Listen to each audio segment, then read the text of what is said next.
बोलो भक्त और भगवान की जय। सभी संतों की जय, सभी भक्तों की जय। मेरे गुरुदेव श्री रामभद्राचार्य जी महाराज की जय। पिछले एपिसोड में आपने महर्षि मैत्रेय जी की कथा सुनी। अब आप श्री कुंती जी की कथा सुने। बोलो कुंती मैया की जय। श्री कृष्णचंद्र के पिता महासूरसेन जी ने अपनी पुत्री प्रथा को अपनी बुआ के संतानहीन पुत्र कुंती भोज को दत्तक रूप में प्रदान किया। परम सुंदरी प्रथा सात्विक प्रवृत्ति की और धार्मिक थी। एक बार महाराज कुंती भोज के यहाँ एक तेजस्वी ब्राह्मण अतिथि हुए। पिता ने उनके सत्कार का भार प्रथा को दिया। पूरे वर्ष भर वे विप्रदेव कुंती भोज के घर रहे। अवस्था में छोटी होने पर भी राजकुमारी प्रथा अत्यंत श्रद्धा, संयम तथा परिश्रम से उनकी सेवा में लगी रही। विदा होते समय ब्राह्मण देवता ने संतुष्ट होकर वरदान मांगने को कहा। आपके समान वेदज्ञ तपस्वी तथा मेरे पिता मुझ पर प्रसन्न हैं। इसी से मेरा श्रम सार्थक हो गया। मुझे कोई अभिलाषा नहीं है। कुंती ने ब्राह्मण की निष्काम भाव से सेवा की थी। बेटी, मेरी प्रसन्नता निष्फल नहीं होनी चाहिए। मुझसे तू इन मंत्रों को ग्रहण कर ले। इनके द्वारा तू जिस देवता का आवाहन करेगी वह विवश होकर तेरे समीप उपस्थित होगा। ब्राह्मण ने आग्रह किया। शाप के भय से प्रथा निषेध न कर सकी। अथर्व शीर्ष में आए मंत्रों का उपदेश करके तथा महाराज को अपना जाना सूचित करके वे तेजस्वी ब्राह्मण वहीं अंतर्हित हो गए। ब्राह्मण वेश में ये महर्षि दुर्वासा थे। विप्रदेव ने ये कैसे मंत्र दिए हैं? कुंती राजभवन के ऊपर खड़ी सोच रही थी। उनके मन में परीक्षा करने का कौतूहल हुआ। उदय होते सूर्य पर उनकी दृष्टि पड़ी।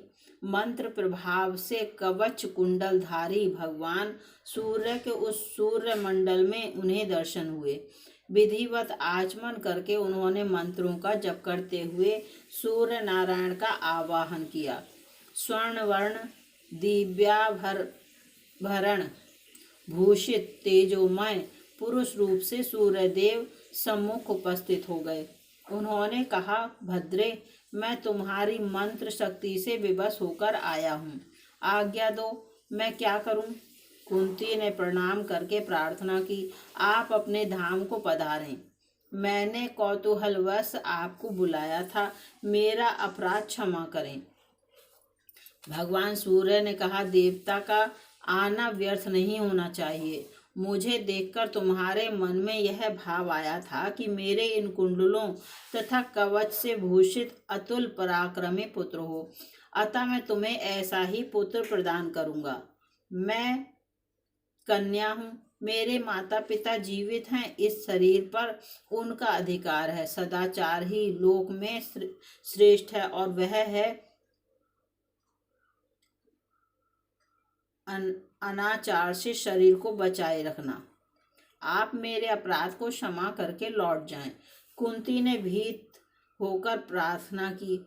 भगवान सूर्य ने समझाया कि उनकी बात स्वीकार करके भी उनका कन्या भाव नष्ट नहीं होगा, वह सती ही रहेगी। कुंती ने इस पर सूर्य नारायण की बात स्वीकार कर ली। भगवान सूर्य ने योग शक्ति से उसके उदर में अपना अंश स्थापित किया। उसके कन्या भाव को दूषित नहीं किया। अतः अंतःपुर में केवल एक धाय को पता था कि प्रथा गर्भवती है। यथा समय देवताओं के समान कांतिमान बालक उत्पन्न हुआ। उसके शरीर पर स्वर्ण कवच तथा कानों में दिव्य कुंडल थे। प्रथा ने धात्री की सलाह से एक पिटारी में कपड़े बिछाए ऊपर से मोम चुपड़ दिया। उसी में नवजात शिशु को लिटाकर ढक्कन लगा दिया। पिटारी को अश्व नदी में छोड़ते हुए रोकर विदीर्ण होते हृदय से माता कुंती ने कहा, बेटा, सभी जल स्थल नभ के प्राणी तेरी रक्षा करें, तेरा मार्ग मंगलमय हो, शत्रु तुझे विघ्न ना दें, सभी लोकपाल तेरी रक्षा करें। तू कभी कहीं भी मिलेगा तो इन कवच और कुंडलों से मैं तुझे पहचान लूंगी। वह पिटारी अश्व नदी से चर्मवती चंबल उससे यमुना में होती गंगा में पहुंची। चंपापुरी में सूत अधिरथ ने उसे पकड़ा और उसमें से निकले हुए बालक को पुत्र मानकर पालन पोषण किया। वही बालक वसुसेन महारथी कर्ण के नाम से विख्यात हुआ। दूतों द्वारा कुंती को पता लग गया था कि उनका पुत्र सूत द्वारा पाला जा रहा है। लोक लज्जा के भय से उन्होंने यह रहस्य को प्रकट नहीं किया।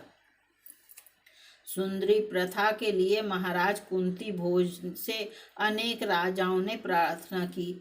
स्वयंवर हुआ और महाराज पांडु के गले में जयमाल पड़ी। कुंती को लेकर वे हस्तिनापुर आए। आखेट में मृग वेशधारी ऋषि कुमार किंदम पर पांडु ने बाण चला दिया। मरते समय ऋषि पुत्र ने अपना रूप प्रकट करके शाप दे दिया, तुमने सहवास करते मृग पर बाण छोड़ा, अतः पत्नी के साथ सहवास करते समय तुम्हारी मृत्यु होगी। विरक्त होकर महाराज ने संन्यास लेने का निश्चय किया, किंतु कुंती देवी के आग्रह से पत्नियों के साथ वन में तपस्वी जीवन व्यतीत करना उन्होंने स्वीकार कर लिया। संतान न होने से पुरुष पितृ ऋण से उऋण नहीं होता, यह सोचकर महाराज दुखी होते रहते थे। ऋषियों ने उन्हें देवांश से 5 पुत्रों की प्राप्ति का वरदान दिया था। ऋषि वाक्य सत्य होने चाहिए, यह सोचकर उन्होंने एक दिन कुंती से कहा, भद्रे, तुम संतति प्राप्ति के लिए कोई यत्न करो। आपकी आज्ञा होने पर मैं जिस देवता का आवाहन करूंगी उसी से मुझे संतान होगी। आप आज्ञा दें, किस देवता का संकल्प करूं? दुर्वासा जी द्वारा मंत्र प्राप्ति का वर्णन सुनाकर कुंती जी ने पूछा, मुझे धर्मात्मा पुत्र चाहिए। धर्मात्मा संतति कुल को पवित्र कर देती है। तुम धर्मराज के उद्देश्य से मंत्र का जप करो। महाराज ने आदेश दिया, आज्ञा का पालन हुआ। फलतः धर्मराज के अंश से युधिष्ठिर का जन्म हुआ। क्षत्रिय जाति बल प्रधान है, परम बलवान संतति की मैं कामना करता हूँ। कुछ दिनों पश्चात महाराज ने पुनः आज्ञा की। इस बार कुंती ने वायु देवता के उद्देश्य से जप किया। पवन के अंश से उन्हें भीमसेन जैसे पराक्रमी पुत्र की प्राप्ति हुई। मैंने देवराज को प्रसन्न कर लिया है, तुम उनका स्मरण करो। पांडु ने सर्वश्रेष्ठ पुत्र की प्राप्ति के लिए एक पैर से सूर्य के सम्मुख खड़े होकर उग्र तपस्या करके महेंद्र को प्रसन्न कर लिया था। पति की आज्ञा से कुंती देवी ने भी 1 वर्ष तक व्रत एवं विशेष नियमों का पालन किया था। महाराज के आदेश से प्रथा के आवाहन करने पर देवराज पधारे। उनके अंश से परम पराक्रमी नर के अवतार अर्जुन का जन्म हुआ। छोटी रानी माद्री के अनुरोध करने पर महाराज ने प्रथा को आदेश दिया, कल्याणी, माद्री को भी संतति प्रदान करो। पति की आज्ञा शिरोधार्य करके उन्होंने मंत्र बताकर माद्री से किसी देवता का ध्यान करने को कहा। माद्री के ध्यान करने पर अश्वनी कुमारों के अंश से यमज, नकुल और सहदेव की उत्पत्ति हुई।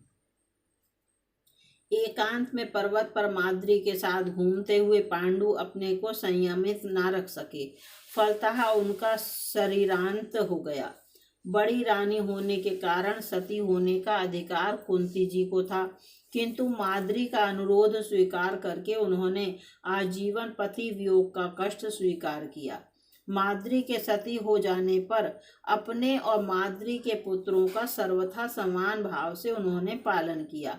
उस वन के तपस्वियों ने पांडु के पुत्रों तथा पत्नी को धृतराष्ट्र के समीप पहुंचा देना आवश्यक समझा।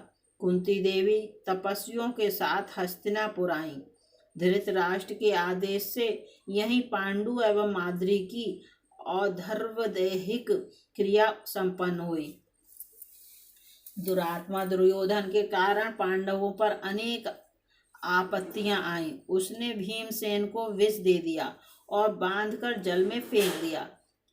इससे भीम के बच जाने पर सभी पांडवों को मार डालने की इच्छा से वारणावत नगर में लकड़ी, लाख, तेल के संयोग से इस प्रकार का भवन बनाया जो अग्नि से तुरंत भस्म हो जाए।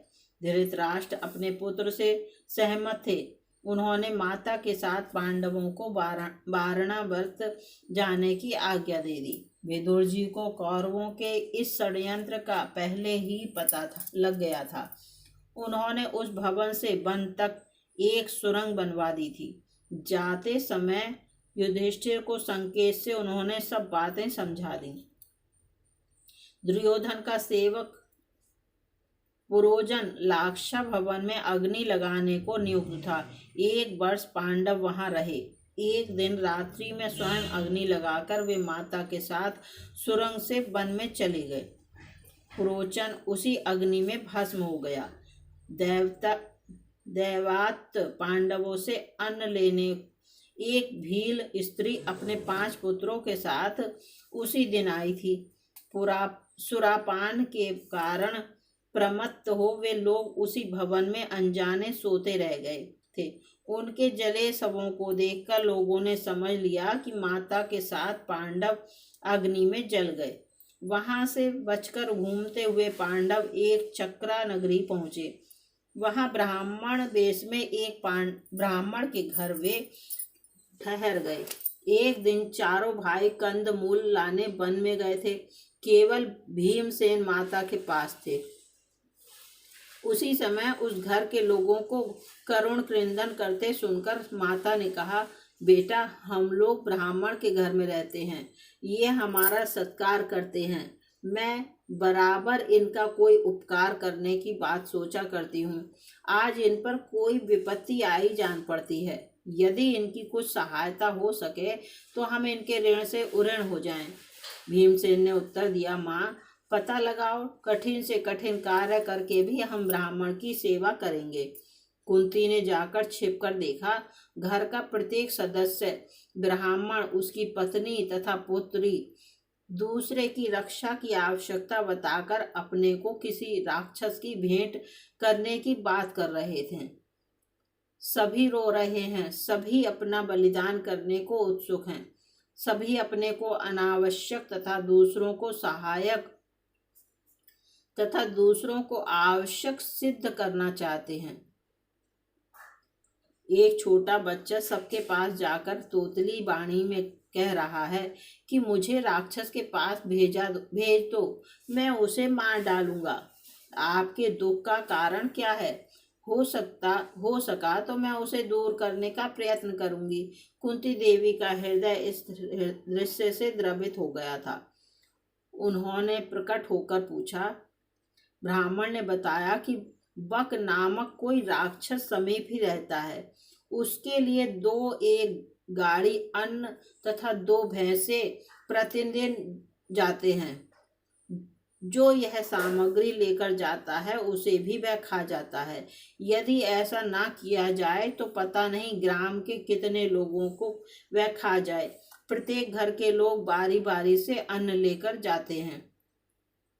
आज मुझ ब्राह्मण की बारी है। किसी न किसी घर के सदस्य को राक्षस का भक्षण बनना होगा।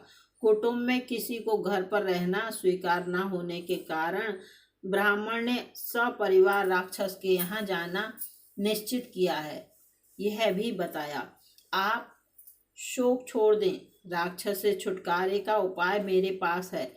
आपके एक ही पुत्र है और एक ही कन्या है। आप में से किसी का जाना उचित नहीं। मेरे 5 पुत्र हैं, उनमें से एक राक्षस का भोजन लेकर चला जाएगा। कुंती देवी ने दृढ़ स्वर में कहा, हरे हरे, मैं इस नश्वर शरीर के लिए अतिथि का वध कभी नहीं होने दूंगा। मैं आत्महत्या तो कर नहीं रहा हूँ। वह राक्षस मुझे पत्नी के साथ भले खा ले, परंतु अपने बदले में एक अतिथि ब्राह्मण का बलिदान कभी नहीं करूँगा। मुझे अपने धर्म का ज्ञान है। आपका त्याग कुलीनता एवं धर्म प्रशंसनीय है, परंतु मैं अपने धर्म का नाश न करूँगा। वह धर्मात्मा ब्राह्मण इस प्रस्ताव से ही कांप गया। मैं ब्राह्मण की रक्षा करने का दृढ़ निश्चय कर चुकी हूँ। आप निश्चिंत रहें। राक्षस चाहे जितना बलवान हो, वह मेरे पराक्रमी मंत्र सिद्ध पुत्र का कोई अनिष्ट न कर सकेगा। मेरे पुत्र के हाथों अनेक विशालकाय राक्षस मारे जा चुके हैं। आपसे केवल इतनी प्रार्थना है कि इस बात को गुप्त रखें। लोग मेरे पुत्रों को पीछे तंग ना करें, यह मैं चाहती हूँ। कुंती जी के दृढ़ निश्चय के सामने ब्राह्मण को झुकना पड़ा। भीमसेन अन्न लेकर गए। वहां जाकर गाड़ी में जुते भैंसों को तो पीटकर उन्होंने गांव में भगा दिया और अन्न का स्वयं प्रसाद पा लिया। राक्षस बक लाल पीला होता आया सही, किंतु युद्ध में पछाड़ कर ब्रकोदर भीमसेन ने उसे सीधे यमलोक भेज दिया। माता कुंती की कृपा से उस गांव के निवासियों की विपत्ति सदा के लिए दूर हो गई। यहीं से पांडव पांचाल गए। स्वयंवर में अर्जुन ने द्रौपदी को प्राप्त किया। माँ, हम एक भिक्षा लाए हैं, राजकुमारी को लाकर अर्जुन ने भी कहा। बिना देखे ही माता ने भीतर से कह दिया, 5 भाई उसे बांट लो।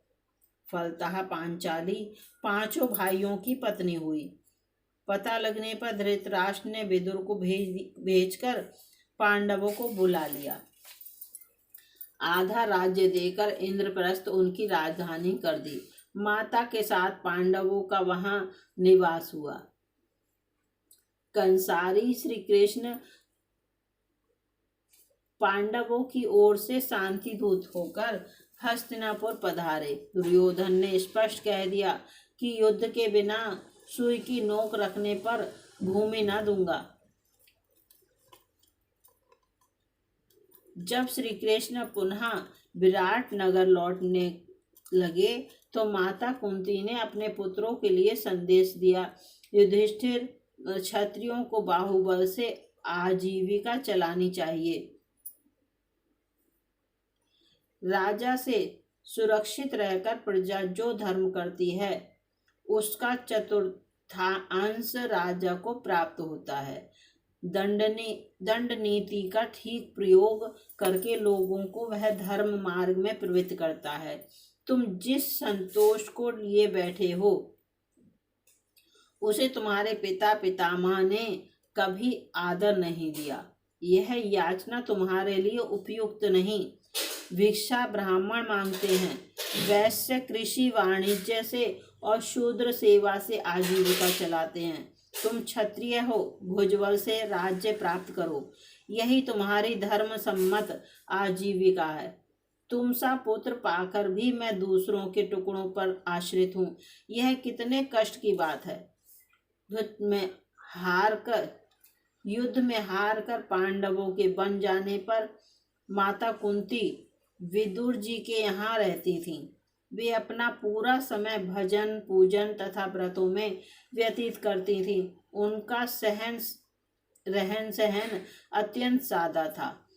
अपने सब कार्य वे स्वयं कर लिया करती थीं। उन्होंने श्री कृष्ण को विदुला का आख्यान सुनाकर फिर कहा, अर्जुन से कहना कि उससे मुझे बड़ी बड़ी आशाएं हैं। आकाशवाणी ने उसके जन्म के समय कहा था कि वह इंद्र के समान पराक्रमी होगा। भीम साथ रहकर भीम के साथ रहकर शत्रुओं का जय करो। सारे कौरवों को मारकर पितृ राज्य प्राप्त करेगा। मेरी इच्छा है कि देवताओं की वाणी सत्य हो। क्षत्राणियां जिस काम के लिए पुत्र उत्पन्न करती हैं उसका समय आ गया है। श्री कृष्ण से उन्होंने पुत्रों को उत्साहित करने तथा रक्षा करने का अनुरोध किया। बेटा कर्ण को भी जलांजलि दो। युद्ध में मारे गए सभी स्वजनों को धर्मराज तिलांजलि दे रहे थे। रोती हुई माता कुंती ने उनसे अनुरोध किया, माँ, वह सूत पुत्र सदा हमसे द्वेष करता रहा, वह हमारे गोत्र का भी नहीं, हम उसे जल नहीं देंगे। युधिष्ठिर ने स्वीकार किया। तुम नहीं जानते, वे महाभाग तुम्हारे ज्येष्ठ भ्राता थे। कुंती ने कर्ण के जन्म का परिचय दिया। हाय, हम यह पहले जानते तो इतना अनर्थ क्यों होता। हम उनके चरणों में सिंहासन निवेदित करके स्वयं सेवक बने रहते। हमने अपने ही ज्येष्ठ भ्राता को मार डाला। माँ, तूने यह बात मुझसे क्यों नहीं कही? धर्मराज अत्यंत शोकार्त होकर रोते हुए बार बार पूछने लगे। पुत्र, युद्ध आरंभ होने से पूर्व ही मैं उन सूर्य नंदन के समीप गई थी। वे उस समय जल में खड़े होकर संध्या कर रहे थे। उन्होंने अपने को अधीरथ का पुत्र कहकर मुझे प्रणाम किया। मैंने उन्हें बताया कि वे मेरे पुत्र हैं। भगवान सूर्य ने स्पष्ट वाणी में मेरा समर्थन किया। मैंने अनुरोध किया कि वे पांडवों के पक्ष में आ जाएं। हाय, मेरे पुत्र ने अधीरथ के उपकारों का स्मरण करके इस सत्य को स्वीकार करके भी मानना नहीं चाहा। उसने किसी भी प्रकार दुर्योधन का पक्ष छोड़ना स्वीकार नहीं किया। उसने मुझसे वचन ले लिया कि मैं इस बात को छिपाए रहूंगी। माता का आदर करने के लिए उसने प्रतिज्ञा की कि युद्ध में अर्जुन के अतिरिक्त किसी पांडव को मारने में समर्थ होकर भी वह नहीं मारेगा। अपनी प्रतिज्ञा का अंत तक उसने निर्वाह किया। माता कुंती ने रोते हुए बताया, माता, तुमने यह बात छिपाकर हमारे हाथों बहुत बड़ा अनर्थ करा डाला। मैं साफ देता हूँ कि अब से स्त्रियां कोई बात छिपा नहीं सकेंगी। शोकार्त धर्मराज ने साप दिया। विधि पूर्वक उन्होंने कर्ण की अंत्येष्टि क्रिया की। हे जगत गुरु, हे सर्वेश्वर, मुझ पर बार बार विपत्तियां आए, क्योंकि मैंने आपका दर्शन स्मरण होता क्योंकि उनमें आपका दर्शन स्मरण होता है जो मोक्ष को देने वाला है। माता कुंती ने भगवान श्री कृष्ण से यह वरदान मांगा। जब वे हस्तिनापुर से युद्ध की समाप्ति के पश्चात द्वारका जाने लगे, विपत्ति का वरदान माता कुंती ने बराबर विपत्तियों में रहकर यह अनुरोध कर लिया था कि भगवान का सच्चा स्मरण विपत्ति में ही होता है। राज्य प्राप्त करके पांडवों ने धृतराष्ट्र का वही सम्मान रखा जो पहले था। धृतराष्ट्र की आज्ञा से ही वे सब कार्य करते थे। 15 वर्षों तक पांडवों ने धृतराष्ट्र के संरक्षण में राज्य कार्य किया। कुंती जी ने सदा गांधारी के अनुकूल आचरण किया और उनकी सेवा में लगी रहीं। अंत में धृतराष्ट्र ने वन में सपत्नीक रहकर तपस्या करने का निश्चय किया। महर्षि व्यास के समझाने पर युधिष्ठिर ने उनके वनवास के लिए सम्मति दे दी। अंत में पुत्रों का श्राद्ध करके धृतराष्ट्र वन को चले। पांडव सभी पांडवों की पत्नियां और परिजन पहुंचाने चले। माता कुंती गांधारी का हाथ पकड़े आगे आगे चल रही थी। युधिष्ठिर, भीम आदि ने माता से लौटने के लिए बहुत प्रार्थना की, पर कुंती अपने निश्चय पर अटल रही। धृतराष्ट्र तथा गांधारी ने भी कुंती को लौटने का आदेश दिया। अनेक प्रयत्न किए किंतु असफल हुए। सती कुंती वनवास का निश्चय कर चुकी थी। गांधारी उन्हें किसी प्रकार लौटा न सकी। वन में कुश की चटाई पर गांधारी के साथ माता कुंती रात्रि में सो रही थीं। वही जल तथा कंदमूल लाती थीं। आश्रम भी वही स्वच्छ करती थीं। सब प्रकार से वे धृतराष्ट्र तथा गांधारी की सावधानी पूर्वक सेवा करती थीं। स्वयं अनेक प्रकार के व्रत उपवास किया करती थीं। तीनों समय स्नान करके पति का स्मरण करती। इस प्रकार वन में अपना समय वे व्यतीत करने लगी। वन में युधिष्ठिर एक बार सपरिवार पूरे समाज के साथ मात्र दर्शन के लिए पधारे। इसी समय वहां भगवान व्यास भी आए। धृतराष्ट्र ने भगवान व्यास से अपने मित्र पुत्रों को देखने की इच्छा की। धृतराष्ट्र ने भगवान व्यास से अपने मृत पुत्रों को देखने की इच्छा की। माता कुंती ने भी कर्ण को देखना चाहा। योग बल से व्यास जी ने सभी मृत पुरुषों को दिखा दिया। पूरी रात्रि वे मृत जन पांडवों के साथ मिलते जुलते तथा क्रीड़ा करते रहे। प्रातः गंगा में वे अदृश्य हो गए। भगवान व्यास ने आदेश दिया, जो स्त्रियां पतियों के समीप जाना चाहें वे गंगा में डुबकी लगा लें। पांडवों के हस्तिनापुर लौट आने पर कुंती जी गांधारी तथा धृतराष्ट्र के साथ हरिद्वार चली गईं। वहां तीनों कठोर व्रतों का आचरण करने लगे। एक दिन वन में दावाग्नि लगी देख तीनों ने आसन लगाया। योग के द्वारा प्राण निरोध करके उन्होंने शरीर छोड़ दिया। उनका वह शरीर दावाग्नि की भेंट हो गया। अर्थात इस संसार में ऐसा कौन प्राणी है जो श्री कुंती जी के समान भगवान में प्रीति करे। जिस विपत्ति से सभी लोग दूर भागते हैं, उसे कुंती जी ने भगवान से मांगा कि मुझ पर सदा विपत्ति रहे, जिसमें आपका दर्शन होता है। हे लालन, मैं सदा तुम्हारे मुखारविंद का दर्शन करना चाहती हूँ। बिना दर्शनों के हृदय में सूल लगने के समान दुख होता है। या तो आप निकट रहकर सदा दर्शन दीजिए, नहीं तो विपत्ति रूप वनवास दीजिए। ऐसी व्याकुलता देखकर भगवान की आंखों में आंसू आ गए। द्वारका को प्रस्थान करते हुए श्री कृष्ण को फिर घर को ही लौटा लाई। श्री कृष्ण कुंती के तन, मन और प्राण थे। भूमि का भार उतारकर भगवान निज धाम को चले गए। यह सुनते ही उनके वियोग में कुंती जी से थोड़ा भी नहीं रहा गया। तुरंत शरीर छूट गया। वे भगवत धाम को चली गईं। धन्य है यही सच्चा प्रेम प्रण है। बोलो कुंती मैया की जय। बोलो कृष्ण भगवान की जय। सभी संतों की जय, सभी भक्तों की जय। मेरे गुरुदेव श्री रामभद्राचार्य जी महाराज की जय। अगले एपिसोड में आप श्री द्रौपदी जी का वर्णन सुनेंगे। बोलो द्रौपदी मैया की जय।